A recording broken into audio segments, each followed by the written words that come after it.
السلام علیکم ورحمۃ اللہ وبرکاتہ۔ بسم اللہ الحمد للہ والصلاة والسلام علی رسول اللہ وعلی آلہ وصحبہ ومن والاه اما بعد۔ قابل احترام صدر صاحب، علماء کرام، ذمہ داران اور معزز حاضرین، آج کا دن ہمارے لیے انتہائی خوشی کا دن ہے کہ ایک بہت بڑے تعلیمی ادارے کے لیے، اس کی افتتاح کے لیے آپ اور ہم یہاں پر جمع ہیں۔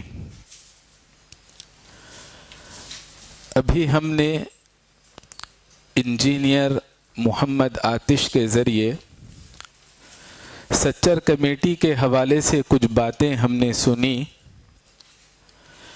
کہ مسلم کمیونٹی کی تعلیمی صورتحال کس طرح سے ہے اور ہم کو کتنے بڑے پیمانے پر کام کرنے کی ضرورت ہے۔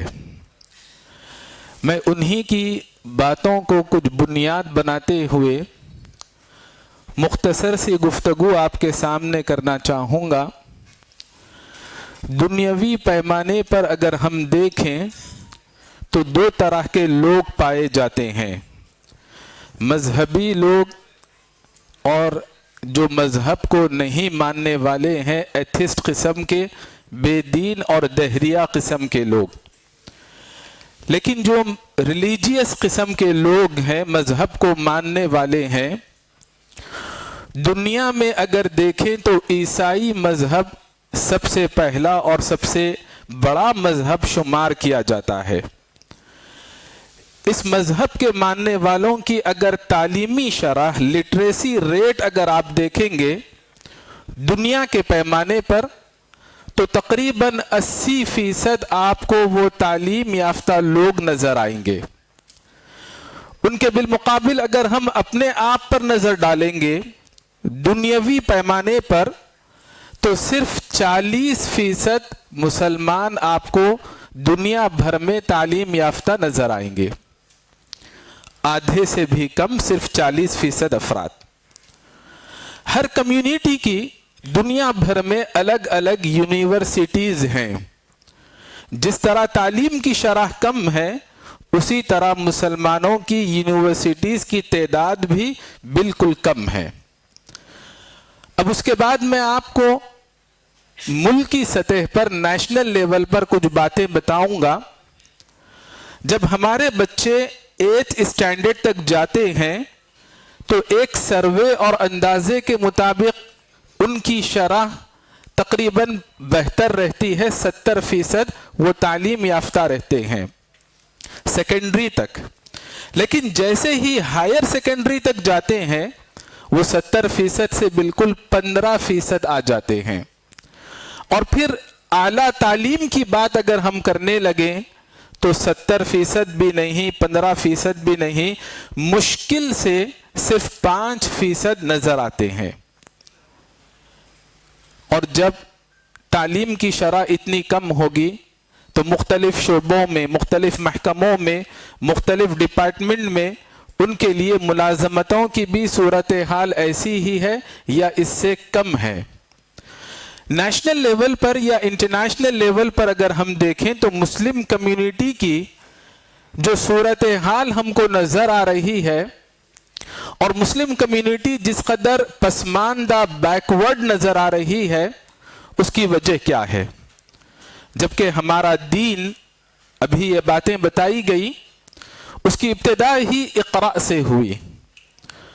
2 دفعے اللہ تعالیٰ نے اقرأ کی تعبیر استعمال فرمائی، تعلیم کا حکم دیا۔ ہم تمام جانتے ہیں کہ اللہ کی بے شمار صفات ہیں، اللہ کے بے شمار نام ہیں، اسماء حسنی ہیں، صفات علیاء ہیں۔ ان میں اللہ نے صفت خالقیت بیان فرمائی، اقرأ بسم ربک الذی خلق، یعنی ہمارے وجود کا مقصد علم حاصل کرنا ہے۔ مسلمان دنیا میں آیا تو اقرأ پر عمل کرنے کے لیے آیا۔ دوبارہ اللہ نے یہی حکم دیا اور فرمایا اقرأ وربک الاکرم۔ آج مسلمان دنیا میں عزت سے ہے یا نہیں ہے آپ ہم بہت اچھے سے جانتے ہیں۔ رب کریم کے بندے دنیا میں عزت کے ساتھ رہنا چاہتے ہیں تو انہیں اقرأ پر عمل کرنا پڑے گا۔ اقرأ وربک الاکرم، ابتدائی آیات میں اللہ نے نہ مسجد بنانے کا حکم دیا، نہ جہاد کرنے کا حکم دیا، نہ زکوٰۃ ادا کرنے کا حکم دیا۔ اللہ نے حکم دیا تو سب سے اول اور سب سے افضل عبادت علم حاصل کرنے کا اللہ نے حکم دیا۔ عمر رضی اللہ عنہ فرماتے ہیں تفقہوا قبل ان تسودوا، مسلمان دنیا میں حاکم بن کر رہے گا، غالب بن کر رہے گا، رولر بن کر رہے گا، اس کو محکوم بن کر رہنا نہیں ہے۔ دنیا کی قیادت اور سیادت آپ کے پاس آنے سے پہلے دین کا علم حاصل کرو، اور اس کے بعد میں بھی دین کا علم حاصل کرنا، جیسا کہ صحابہ کرام نے دین کا علم حاصل کیا۔ اقرأ سے ہی ہم کو یہ بات معلوم ہوئی کہ علم حاصل کرنا ہمارے لیے کوئی آپشنل بات نہیں بلکہ فرض ہے۔ حدیث میں فریضہ بتایا گیا ہے، فرض اور فریضے کے درمیان فرق ہے۔ طلب العلم فریضۃ علی کل مسلم، مسلمان عمر کے کسی بھی مرحلے میں ہو، مرد ہو یا عورت ہو، بچے ہو یا بڑے ہو، عمر کا کوئی پہرا نہیں طالب علم بننے کے لیے، صاحب علم بننے کے لیے۔ فریضے میں مبالغہ پایا جاتا ہے، معنویت زائد پائی جاتی ہے۔ یہ عام فریضہ نہیں، بہت بڑا اور بھاری فریضہ ہے علم حاصل کرنا۔ اللہ تبارک و تعالیٰ نے یہ بات بتائی کہ علم والے اور بے علم کسی بھی اعتبار سے برابر نہیں ہو سکتے۔ کیوں برابر نہیں ہو سکتے؟ کیونکہ اللہ تبارک و تعالیٰ ان کے درجات کو بلند کرنے والا ہے۔ کیسے اللہ بلند کرتا ہے؟ فرشتے ہماری نظر میں قرآن کی روح سے ان سے گناہ سرزد نہیں ہوتا۔ اللہ نے فرشتوں کے برابر نہیں بلکہ فرشتوں سے بڑھ کر اور بہتر بتایا۔ وَعَلَّمَ آدَمَ الْأَسْمَاءَ، ان آیات کی تفسیر کا آپ مطالعہ کریں۔ علم کی وجہ سے درجات اس قدر بڑھ جاتے ہیں کہ اللہ نے قرآن میں 2 مقامات پر اپنے ساتھ علم والوں کا تذکرہ کیا۔ شہید اللہ انہ لا الہ الا ہو والملائکۃ واولو العلم اطیعوا اللہ واطیعوا الرسول واولی الامر منکم۔ اولو الامر میں 2 طرح کے لوگ ہیں، حکمران طبقہ بھی ہے، اہل علم کا بھی طبقہ ہے۔ اللہ نے اس قدر اہل علم کا مقام بلند کیا۔ یہاں بارہا یہ بات سمجھائی گئی کہ ہم صرف دینی علم کو اہمیت نہیں دیتے، صرف دنیاوی علم کو اہمیت نہیں دیتے، بلکہ دونوں میدانوں میں اپنی قوم کو کامیاب بنانے کی ہم کوشش کرتے ہیں، کیونکہ اللہ نے یہ بات فرما دی یعلمون ظاہرا من الحیات الدنیا وهم عن الآخرۃ هم غافلون۔ آپ کو اپنی آخرت کو بھی یاد رکھنا ہے اور اس کے ساتھ ساتھ آپ کو اپنی دنیا بھی بنانی ہے۔ اگر کوئی صرف دنیا دار بن جائے، دنیاوی علوم کا طالب علم بن جائے، ایک اچھا مسلمان نہ بنے، ایک اچھا انسان نہ بنے، تو اللہ اس کو ناپسند کرتا ہے۔ ان اللہ یبغض کل عالم بالدنیا جاہل بامر الآخرہ۔ لہذا یہ جو محفل سجائی گئی، یہ جو محفل سجائی گئی اور یہ جو مناسبت منعقد کی گئی، اس کی بنیادی وجہ یہ ہے، ابن مسعود رضی اللہ عنہ کے قول پر ہم کو عمل کرنا ہے۔ اغدو عالما، یا تو آپ صاحب علم بن کر رہیں، علم والے بن کر رہیں، علماء کے طبقے میں آپ اپنے آپ کو رکھیں۔ اگر آپ کو یہ مقام نہیں مل سکا، او متعلما، ہمیشہ طالب علم بن کر رہیں۔ اگر آپ کو یہ بھی سعادت نصیب نہیں ہو سکی کسی وجہ سے، لیکن اللہ نے آپ کو دوسری صلاحیتیں دی ہیں۔ مالی اعتبار سے اللہ نے آپ کو مضبوط رکھا ہے، سیاسی اعتبار سے اللہ نے آپ کو مضبوط رکھا ہے، سماجی اعتبار سے اللہ نے آپ کو مضبوط رکھا ہے، تو آپ علم کے قدردان بن جائیں۔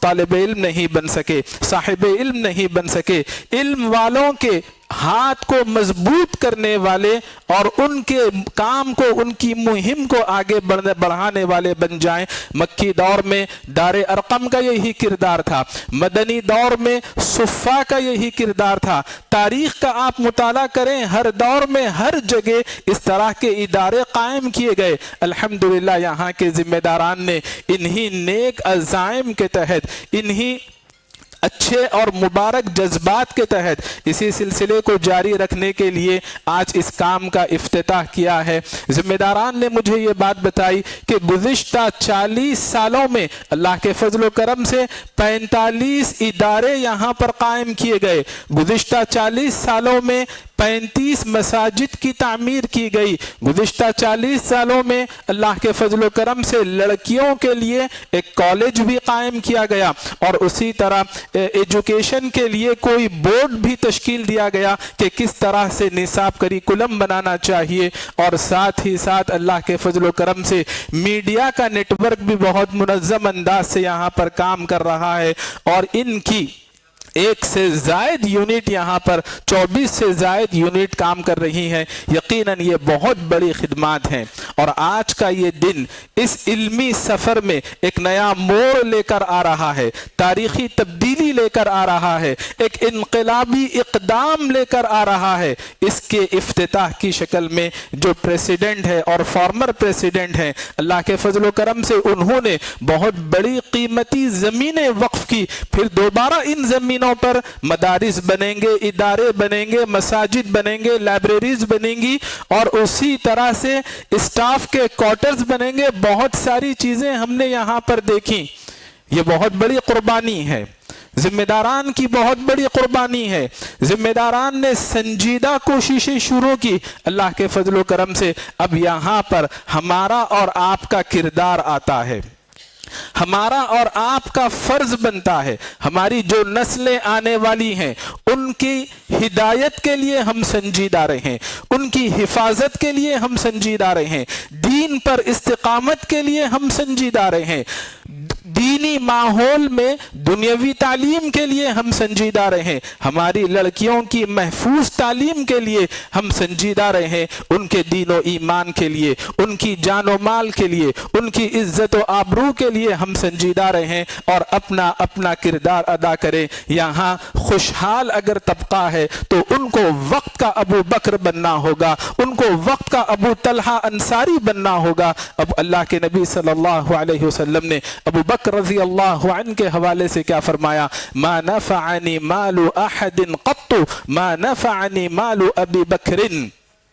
ابو بکر رضی اللہ عنہ کے مال سے دین کی خدمت میں، دین کی نشر و اشاعت میں جس قدر مجھے مدد ملی، کسی اور کے مال سے اتنی مدد نہیں ملی۔ ابو طلحہ انصاری رضی اللہ عنہ نے جب اللہ کا یہ فرمان سنا کہ اس وقت تک تم نیکی حاصل نہیں کر سکتے، جنت حاصل نہیں کر سکتے جب تک کہ پسندیدہ چیز اللہ کی راہ میں قربان نہ کرو، ابو طلحہ انصاری رضی اللہ عنہ کے پاس بیروحہ نامی کنواں تھا۔ ابو طلحہ انصاری رضی اللہ عنہ کہنے لگے انہا صدقۃ للہ، یہ اللہ کی راہ میں صدقہ ہے، ارجو برہا وذخرہا عند اللہ، مجھے اللہ کے یہاں اس کی نیکی کی توقع ہے، ضعہا یا رسول اللہ حیث اراک اللہ، اے اللہ کے رسول، اللہ نے آپ کو جیسے توفیق دی آپ اس کا مصرف بنائیں، میں آپ کو مکمل اختیار دیتا ہوں۔